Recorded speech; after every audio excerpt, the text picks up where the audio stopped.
Čaute ľudia, chcel by som vám predstaviť môjho, strojkového stroja.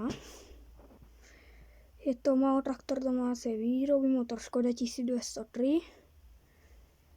Proste naštartoval by som vám ho, ale tentokrát je akurát z neho vybratá baterka a čo mám o tom povedať, tak tu je motor, klasická 1203. Čakajte, musím si to takto na chvíľu.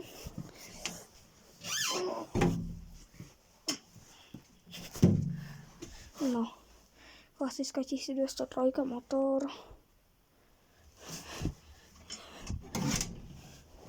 Bez hydrauliky, plyn. No. Čo by som k nemu mohol povedať? Natočím ďalšie video, kde ho budeme aj štartovať.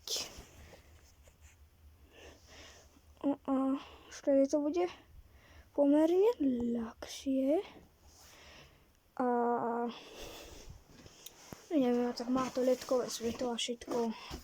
Nič vám teraz z toho nemôžem ukázať, ale len takto z krátkosti. Počkajte, zapnem si svetlo. Nedá sa.